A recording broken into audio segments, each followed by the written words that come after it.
Well, thank you all for attending for our presentation bright and early in the morning. I'm sure all of you are like storage nerds trying to come here early and listen to us. So thank you again for making to this presentation.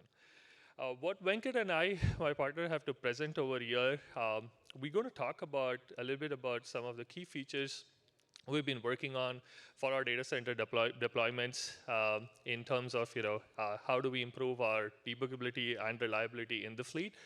And we've got some interesting case study to talk with it in terms of how we have actually used some of these features in our fleet and how we have tried to solve and overcome some of the really critical as well as important challenges what we have faced in our fleet in that.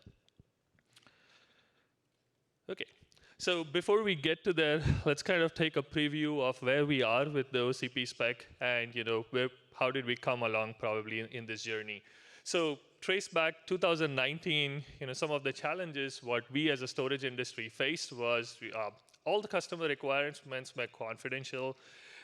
The flash industry had fragmented SKUs. I mean, I remember working for a flash vendor. We had tons and tons of SKUs for each and every customer in there. The third-party test providers had absolutely no idea on what customers want and what should they actually develop their test tools and configuration softwares for, and that was a big challenge.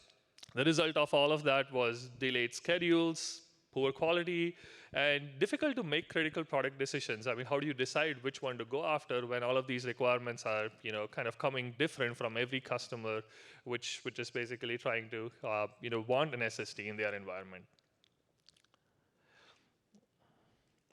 So then came OCP NVMe data specification in 2019 with the collaboration of Microsoft and Meta. We basically started working on this OCP specification. The main goal of all of this was to make sure we align SSD needs and requirement from all the hyperscalers, OEM, and SSD vendors, and kind of try to club it up in this one specification. We wanted to share learnings based on hyperscale and enterprise development. A classic example of this is latency monitoring. We're going to dive a lot deep into this topic as we go into this presentation. And you'll probably listen and hear about how this collaboration has actually helped us solve a really critical problem which was so difficult to solve without this collaboration. And then provide everything we need to build an SSD for a hyperscaler. That's essentially a one-line goal for this specification. So along the journey, we have basically in 2020 kind of released the 1.0 version. And in 2021, we have more hyperscalers and OEMs kind of added to this OCP SSD specification, as you see there. And we've released our 2.0 version as well. Cool. So one of the classic example of an addition which is pretty much added in the OCP spec is the OCP Vendor Log Page. So why did we actually go ahead and add this vendor log page in an SSD? So from the sustaining side, if you put us in the shoes of people who actually manage drives which are in the data center and in the fleet, you're kind of managing millions of drives which are actually deployed in their fleet. Telemetry and Smart were the only two debug tools available at scale.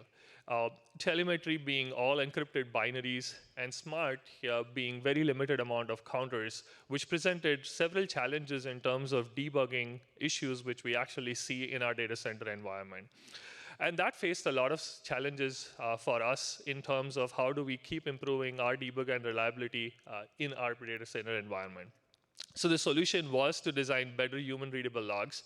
And one of them, in 2.0, we have added the OCP Vendor Log C0 page. So that is a lot more information around the NAND, the PCIe, and the device health statistics which are captured, as well as we added the latency monitoring log.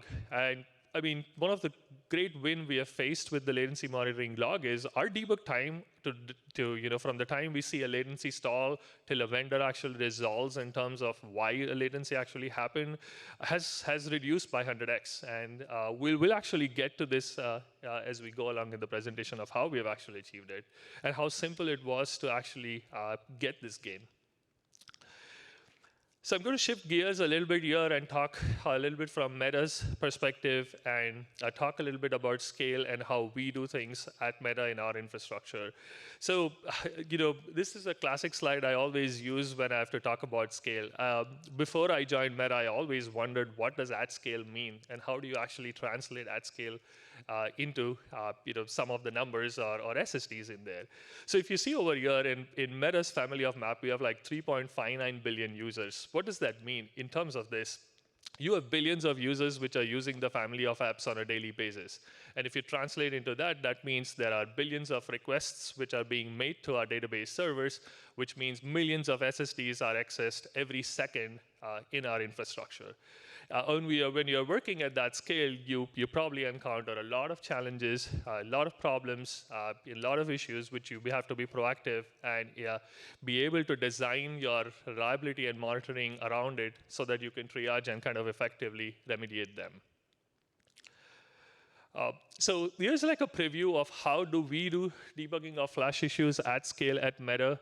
Once we deploy our flash drives in our environment, we have three pillars which we basically turn on. One is monitoring.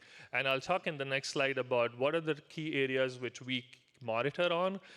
Based on these monitoring data which we collect, we have alerts which are set up. There's no way a human can look at all the data which is captured every second from every SSD in our environment.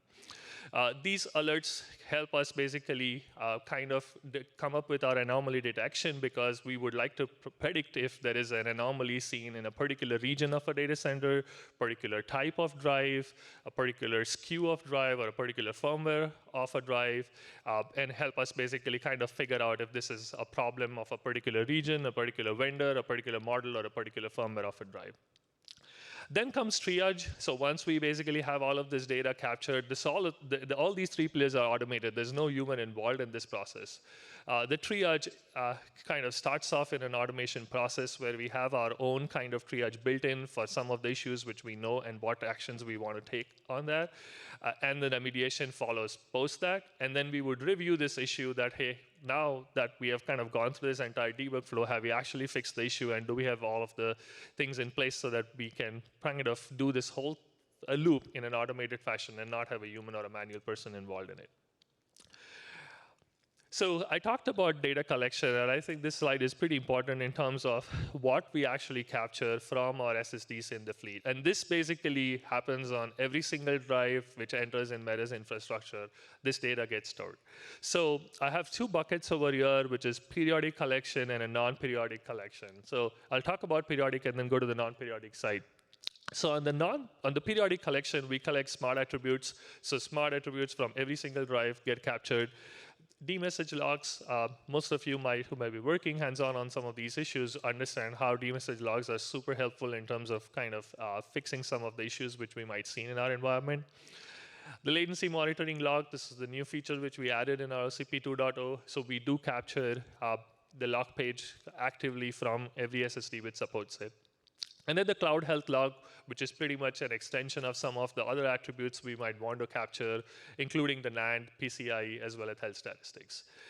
Now, this entire log capturing on all of these drives is pretty much done in an automated fashion, and we don't have to basically oversee this particular feature, which is out in the environment.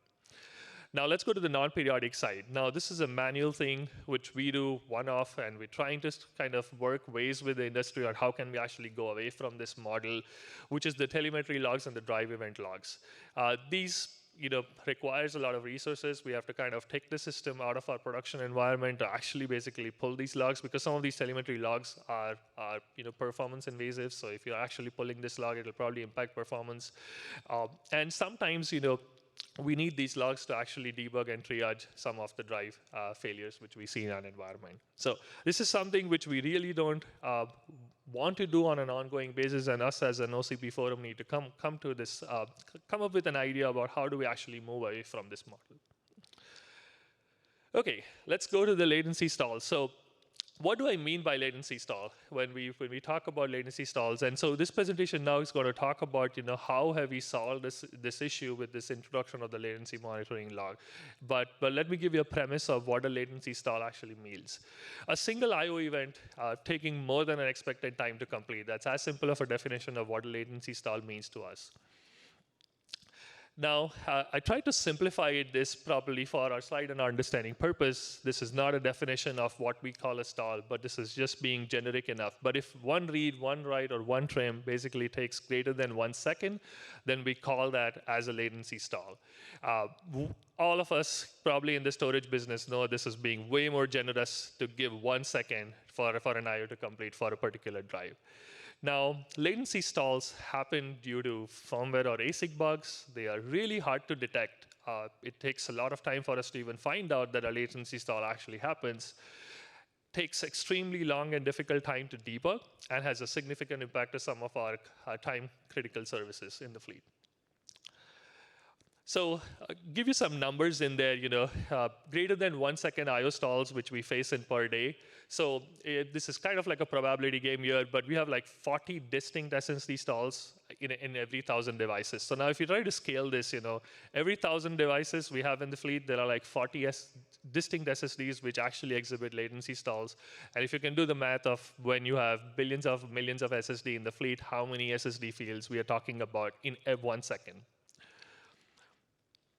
So what are the odds of this? I mean, if you look at the 2021 playoffs, the Rams winning the Super Bowl was pretty similar odds at this. And we all know who won the Super Bowl probably at that point in there. So what I'm trying to basically make a point with this slide is that the SSD stalls are really prominent, which happen in our hyperscale environment. They're not something which, in my mind, from storage perspective, this was an issue which was kind of not looked at, where we've all felt that, like having second stalls, that used to happen like in early days of Flash. But what we're trying to say over here that it's much more prominent, happens a lot at scale, and it's really significant impact to our services at this point. So let me give you a high-level storage architecture overview about how this kind of latency stall manifests and how that is impactful probably to our services in here. So on the left, you basically see like a rough sketch of, at a high level, you have 3 types of servers which are involved in this. You have a client application server, which is pretty much running a MySQL instance on there, a MySQL connector in there, and through network is connected to a server which is actually running the MySQL instance over there, connected over Ethernet to a particular JBOF. And then on the right, where you see is like how one database, which includes data and meta, is split up into multiple servers, kind of striped through multiple SSDs in here. So what you see on the left is, let's say if one client application server makes one request, which basically translates to a database into multiple requests, gets spanned across multiple servers, across multiple SSDs over here. And if there is an I/O stall, which happens due to one SSD down here, the entire database request is basically taken by a stall. So what we're trying to say here is that latency stall, of course, is a problem at a single SSD level, but that manifests into multiple fold database level latency stall, which is why we basically say this is a significant impact to our services in there. So up next, I'm going to invite Venkat over here, who is going to actually walk you through some of our fleet data of what we see in latency. So Venkat. Thanks, Vineet.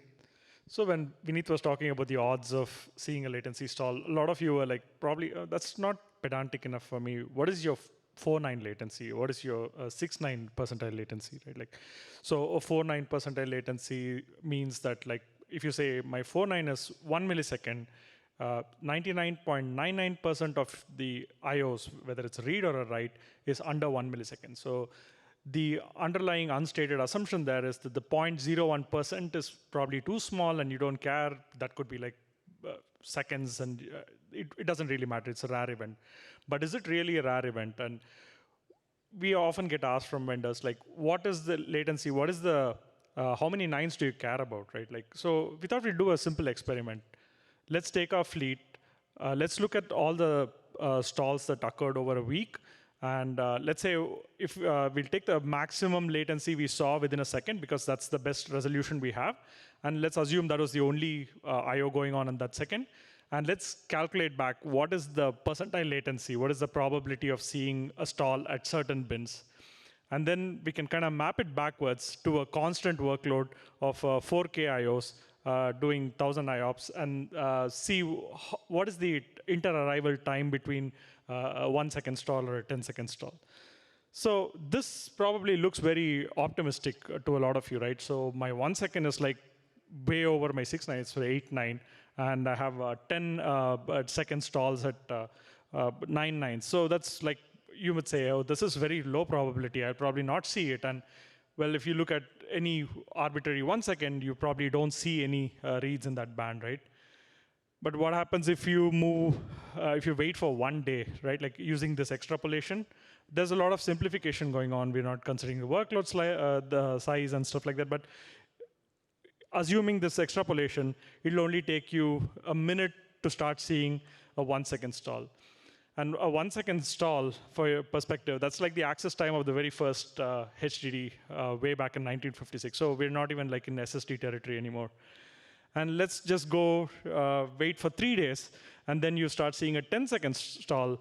What that means is Usain Bolt was able to run like a 100-meter sprint faster than it took for your SSD to just kind of circle an I/O.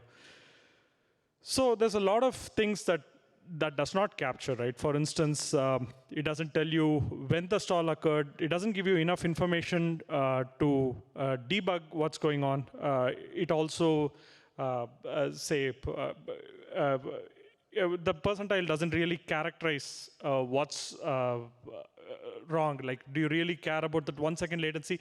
And going back to that example that Vineet provided. So for a database like an ACID transaction, they may really care about that 1 second stall. For someone else, like that may be more relaxed, right? So it doesn't give you the flexibility because latency distributions, they are multimodal, they don't conform to any known distributions. So trying to characterize latency with these percentiles is kind of meaningless.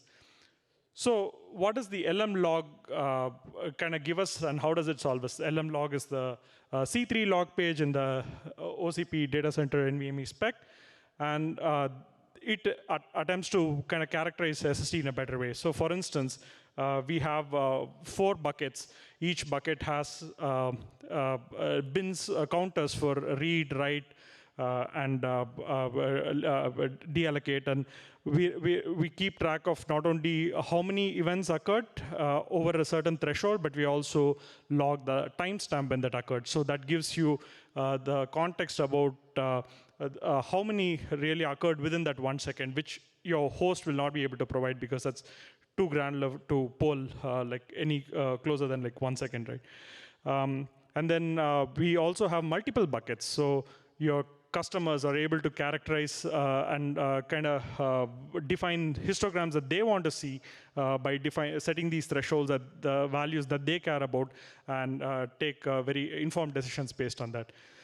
Also, we have a debug log trigger option wherein you can actually capture the context of the drive, the state of the drive, which is something that the percentiles don't capture at all. What else was the SSD doing at that point? The internal log can be captured when a certain threshold is hit, and you can define it to be one of those 4 bins. So latency monitoring log will provide the actual distribution that the customer cares about and will provide the context necessary for debugging.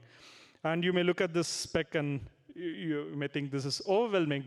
Luckily, we have the NVMe CLI OCP plugin that some of us in this room worked on. So this is a plugin to the standard NVMe. Like if you go to NVMe GitHub, you'll see a plugin called OCP plugin that'll give you decode the log page essentially for you. And if you're a hyperscaler with like multiple SSDs, you're familiar with the problem of like trying to normalize different vendors and trying to have like a uniformity across different counters, right? So the OCP NVMe CLI, apart from the LM log page, it attempts to standardize the decoding for all the people who are going to follow the NVMe OCP spec. So I want to call Vineet back to kind of give us some call to action. And one of the advantages of going the OCP route is like we can leverage all the benefits of the debuggability improvement. We can collaborate on the things like the NVMe OCP plugin instead of directly kind of working on vendor separate plugins. And anything else you want to call out, Vineet? Sure. Yeah. Thanks, Venkat. I guess just on the closing, do want to basically emphasize on the slide which kind of Venkat talked about on the NVMe CLI plugin. I do encourage everybody to actually check it out. I'm sure most of you who probably are buyers of multiple SSD vendors have faced this problem of actually getting multiple plugins from multiple vendors and trying to integrate it with your Linux and your kernel and your environment and face some of these challenges. To try to overcome some of the challenges, we have kind of deployed this OCP NVMe CLI so that we have like one common plugin across the industry where we can all share and enhance the feature set of this, and so can get the benefits of this actual plugin in there. And basically, yes, the call to action at the end of this is I have a link to basically the OCP specification for those of you who have yet actually not looked at it.